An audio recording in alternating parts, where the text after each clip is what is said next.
saya menyatakan iya, saya tidak punya data yang jelas karena tidak ada keakuratan. Pemirsa, tuduhan terhadap Haji Juslianto terkait dugaan penggarapan lahan di kawasan hutan lindung Bukit Konar, Kabupaten Ketapang, mendapat bantahan langsung dari yang bersangkutan. Ia menegaskan bahwa informasi yang beredar di sejumlah media online tidak benar dan merugikan dirinya secara pribadi maupun profesional. Melalui sambungan telepon saat berada dalam perjalanan ke Malaysia, Haji Juslianto menyatakan bahwa kebunnya memang berada di sekitar kawasan hutan lindung, tetapi tidak masuk ke dalamnya. Tuduhan itu tidak berdasar dan tidak sesuai dengan fakta di lapangan. Kebun saya berada di luar kawasan hutan lindung, dan saya siap membuktikannya. Haji Juslianto juga menyoroti pemberitaan yang menurutnya tidak melakukan konfirmasi terlebih dahulu. Ia mengarahkan media untuk mengecek langsung ke Kepala Desa Muara Jekak, Muhtaram. Warga sudah lama berkebun di sekitar Bukit Konar, bahkan sebelum kawasan itu ditetapkan sebagai hutan lindung pada 2014. Dulu di sini banyak pohon durian dan karet sebelum ditanami sawit. Hal senada disampaikan Ketua Kelompok Tani HKM Konar Jaya Bersama, Jaka Hermanto. Menurutnya, lahan yang kini ditanami sawit sudah digarap sejak 2012, sebelum kawasan tersebut ditetapkan sebagai hutan lindung. Saat kami membuka lahan ini, statusnya belum sebagai hutan lindung. Kami baru tahu ada perubahan status pada 2017 saat mengajukan sertifikat tanah ke BPN. Jaka Hermanto berharap pemerintah memberikan kepastian hukum bagi masyarakat yang telah lama mengelola lahan tersebut, sejalan dengan program ketahanan pangan nasional. Secara administrasi, Haji Juslianto tidak memiliki lahan di dalam kawasan hutan lindung Bukit Konar. Pada tanggal 7 Juli tahun 2023, tim dari Gakum dan Polsek Sandai telah melakukan pengecekan di lapangan. Hasilnya tidak ditemukan kebun sawit atas nama Haji Juslianto di dalam hutan lindung. Sementara itu, Kepala Desa Muara Jekak mengimbau masyarakat tetap tenang dan menunggu keputusan resmi dari pemerintah terkait status lahan. Ia juga mengingatkan media dan LSM untuk lebih berhati-hati dalam menyajikan informasi agar tidak menimbulkan keresahan. Kami berharap media dan LSM selalu mengedepankan prinsip jurnalistik yang berimbang, sesuai dengan Undang-Undang Pers Nomor 40, Tahun 1999. Dengan adanya klarifikasi ini, diharapkan masyarakat mendapatkan informasi yang akurat dan tidak terpengaruh oleh pemberitaan yang tidak terverifikasi. Pemerintah diharapkan segera memberikan kepastian hukum bagi warga yang telah lama menggarap lahan di sekitar Bukit Konar. Dari Ketapang, Lintas Nasional iNews, Dedi melaporkan. Desa untuk mengatasi hal yang seperti ini memang tidak banyak langkah yang kami buat, walaupun hanya dengan satu langkah yang penting pengennya sampai.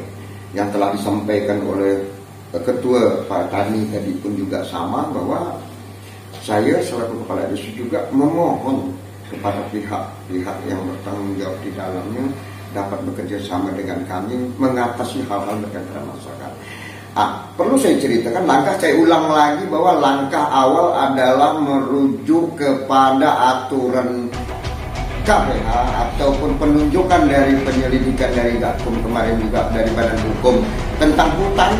Maka kami membuat satu gebrakan untuk bekerjasama dengan pihak KPH untuk melanjutkan legalitas tentang lahan tersebut melalui KPH tersebut yang pada saat ini masih dalam berproses. Artinya apa? Ada jauh sebelum usaha masyarakat yang sekarang tidak ada usaha masyarakat. Pertanyaannya, adakah masyarakat sekarang berusaha yang katakanlah keluarga yang generasi? Ada.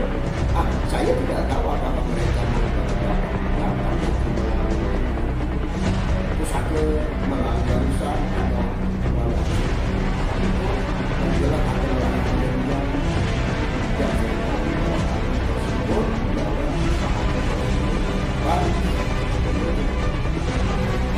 yang kedua, yang perlu saya sampaikan bahwa ada beberapa hal. Pertama, menyangkut Agus yang konon ceritanya di dalam media yang lalu itu selalu menyebut Pak Haji Jus. Saya bukan menapik dalam hal itu Jus ada usaha sana, ada. Tapi untuk kebenaran dia menempati lokasi hutan lindung itu juga sampai saat ini kalau secara dinas maupun pribadi saya belum mendapatkan kepastian. Karena di sana tuh ramai Pak, namanya masyarakat ramai, bahkan ada kelompok tani, ada apa. Jadi tidak merujuk satu orang. Saya atas nama kepala desa tidak juga menampik bahwa ada masyarakat yang usaha sana, ada, tetap ada. Tapi batasan-batasan yang pas untuk menyatakan itu hutan lindung sampai hari ini memang di dalam kota terbarunya memang dinyatakan iya. Tapi kalau sejarahnya tidak. Merujuk kepada pada zaman Pak Juslianto menjadi sekdes, pernah melakukan menyurati ke pihak kabupaten untuk menyampaikan memohon Pak Bupati memerintahkan untuk menetapkan mana batas dan patok hutan lindung yang ditentukan, yang alhamdulillah sampai hari ini belum ditemukan. Nah itu yang menjadi terukur kami. Nah, kalau ke hari ini, dan yang ketiganya adalah kepala desa hari ini apakah tinggal diam? Alhamdulillah bukan tinggal diam, tapi dalam proses berusaha membuat satu kesepakatan, membuat satu terobosan, membuat satu proses untuk melanjutkan keberlangsungan masyarakat saya yang berusaha di sana melalui kerjasama dengan pihak KPH, Terapin Bos, bagaimana caranya supaya masyarakat kami ini tidak terganggu dalam usaha yang berkelanjuran ini. Maka muncullah kata bahasa asas ketelanjuran. Asas ketelanjuran tersebut, maka kami berproses sekarang dalam proses pembuatan. Bagaimana cara kerja saya pun sebagai kepala desa tidak mengetahui secara hukum yang jelas, tapi paling tidak kami sudah bekerja sama dengan karena ini kan menyangkut kelompok desa. Jadi dilakukanlah sosialisasi tentang perhutanan sosial di desa Moradeka. Setelah itu prosesnya desa membuat kelompok mengajukan perhutanan sosial. Cuma mungkin karena keterbatasan sumber daya manusia di desa, pengetahuan kehutanan yang terkait anunya kurang paham. Dia mengajukan di perhutanan sosial skema hutan desa, jadi sesuai keputusan menteri atau peraturan menteri, diajukannya bulan Juli tahun lalu. Setelah kami telaah, KKPH telaah, tidak sesuai dengan peraturan menteri. Dia ngadap ke KPH, kemudian diarahkan lagi ke skema HKM, hutan kemasyarakatan. Jadi mungkin ya butuh waktu juga dia untuk mengubah, karena sudah dibuatnya hutan desa ya. Jadi terakhir dia ngajukan HKM. Nah, jadi posisi terakhir dia sudah di permohonan HKM, sudah mengajukan ke KKPH, sudah dikatakan sudah ditandatangani beliau, dalam waktu dekat mau ke kementerian. Jadi memang kalau kementerian ini kan dengan berubahnya pimpinan kita ini kan aturan ini yang berubah. Jadi tapi kami masih mengacu ke yang lama. Kan ada instruksi presiden yang terbaru. Jadi sampai sekarang pun masih menunggu keputusan dari kementerian. Siap. Sampai sini saya Pak, pada saat kita melakukan investigasi cek lapangan setelah mengikuti pemberitaan sebelumnya itu yang hadir dari KKPH dan atas pendampingan termasuk ada polisi dan sebagainya. Pada saat itu ini untuk personal Adijus, masuklah Adijus itu menggunakan saya di dalam, karena saya sempat mengklarifikasi bahwa pada waktu itu tidak masuk kan dari masuklah. Kalau masyarakat kan sudah jelas ada sekian puluh hektar memang betul-betul menanam, kemudian ada dari beberapa orang kan itu berdasarkan sudah. Apa Adijus secara personal masuklah paling tidak apakah memang posisi kaki atau masuk sedikit atau sebanyak atau penuh ya.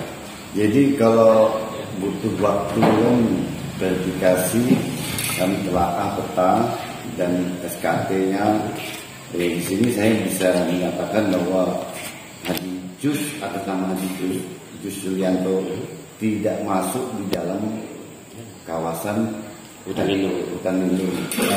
Tapi dari klarifikasi, artinya bukan atas nama Haji Jus yang membantu masyarakat. Jadi kita bercerita waktu dia menanam, artinya beliau itu sekdes waktu zaman dulu.